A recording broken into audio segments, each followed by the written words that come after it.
Well, good morning and Happy New Year. I know, the church, we're different. We are different. The first Sunday of Advent is always the beginning of the liturgical new year. And here we are in the beginning of the season of Advent, and we are different in so many ways. I don't know, sometimes I think Christians just like to be kind of contrary or like to swim against the tide, so to speak, because here are our friends and neighbours and certainly the downtown businesses and malls pumping up their faux Santas and reindeers and putting out the fairy lights and singing Christmas carols already and Bing Crosby songs everywhere. And here we are as Christians, and for the next few weeks we'll be thinking about the end of days and judgment and all those sorts of good things. I know. How does that happen?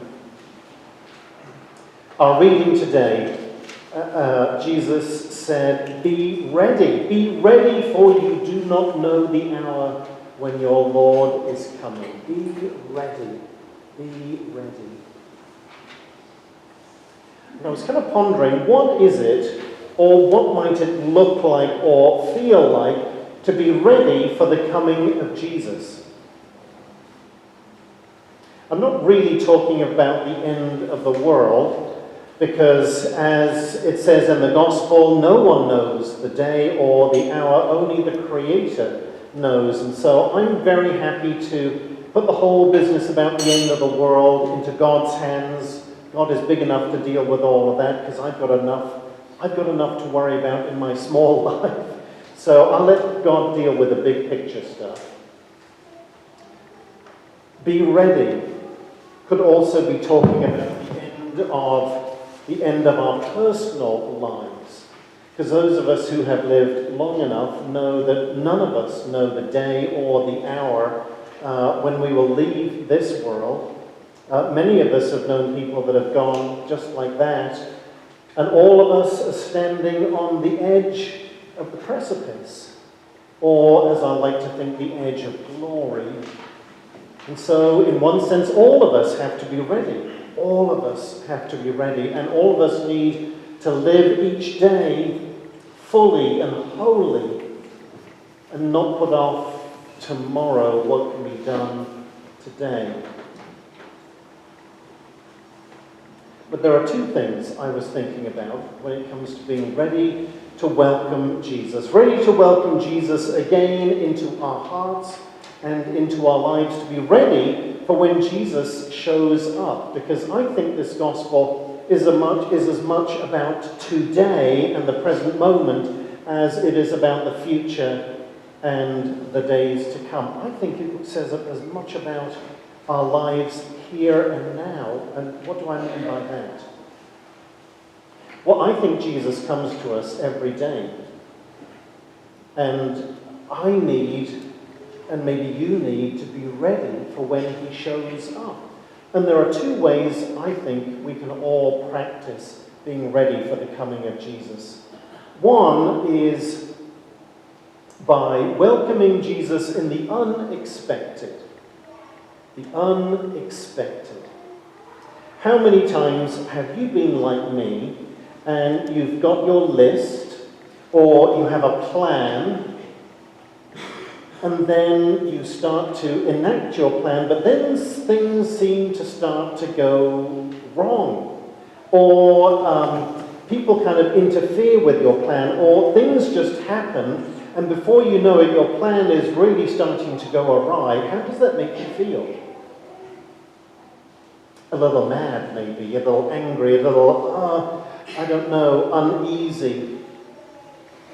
Oftentimes it feels like, your plan, it's like a ship and you're on the deck of your ship and you've got your hands fully on the tiller, whatever they call it, and all of a sudden you start to feel as if you're starting to list to one side. And so what you do is, what I try to do is, I'm turning on the tiller and then I try to throw my weight on the other side to right the ship again so I can carry on with my plan.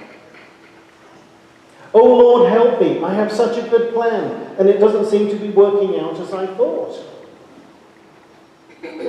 How many times has that happened? Many times. Many times. And the reactions can run the gamut from being surprised to being angry, to being upset, to feeling uneasy. Because the reason why I like plans is because it gives me a sense of control. And having a sense of control gives me a sense of security. But it's all a bit of a mirage, really, isn't it? Because actually I don't really have control over much of anything. And my sense of security, if it's based on being in control of things, that's not a great place to be. Because what happens is that if my plan, or I should say when my plans start to go in a different direction, if I'm unable to see the God moment in the change of direction, then I start to get angry, I start to thrash around, I start to try to make people do what I want them to do so that, my plan can be fulfilled. I start to manipulate the situation or others. And that just leads to a world of pain. Rather than being alive to, maybe the unexpected is a God moment. Maybe the plan is different to how I conceived it. Maybe God has a better plan. Maybe the path is going to be the path that I didn't anticipate. And I think part of being ready for the Lord is to be up for that, is to be up for a change of direction, is to be gracious about the unexpected and going with that. How can we be ready for the coming of Jesus in the everyday? Well, yes, welcoming the unexpected. And the other, I think, is seeing Jesus in the other person. And in particular with the people who are not like us, who don't sound like us, who don't look like us, who don't live like us, who we think are different from us, who maybe we are suspicious of or even frightened or afraid of, or maybe the people that we find it so easy to judge or to put a label on them and put them in a box and write them off. But to meet Jesus in the other. We say that we believe that all of us are children of God, and each one of us is made in God's own image. But then you look around, you look at the world around you, or even your neighborhood, and it's like, wow, but there are so many different images. How can we all be God's children?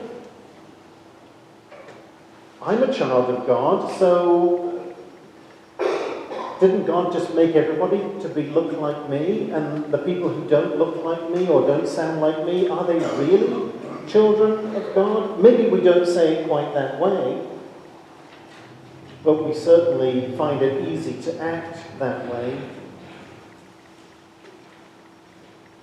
This time of year, there will be lots of people, lots of our homeless neighbours who will be outside the stores and outside the post office, and they'll be there waiting for you and me. And how many times have I heard people say, well, I don't give money to panhandlers because they're just going to spend it on things that I don't approve of.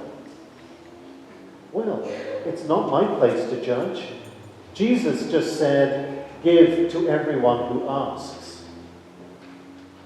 Give to everyone who asks. Am I ready? Am I able to see Jesus in the other? Am I? And to see Jesus in those people that I barely understand and I feel I have nothing in common with. But there is God's kingdom and there is God's dream, so much bigger than my own small, small thing. Are we ready to meet Jesus? Are we ready? Are we awake? Are you? I'm going to try. I am going to try. These next few weeks, which will go by all the more quickly, because we have so much to do, as well as all the normal things of life. I always think we should have at least, I think we as a society should take a month off in December and not have to work, so we can just concentrate on getting ready for Christmas. Don't you think so? Yeah. But we have to do all the Christmas stuff and all the ordinary stuff all at the same time. But in the midst of that busyness and all those preparations, be ready for the unexpected. Embrace the other. And in doing so, we prepare, probably unconsciously, we prepare our hearts. We prepare in our hearts a manger so that Jesus can be born again in our own lives. Come, Lord Jesus, come. We're trying to be ready. Amen.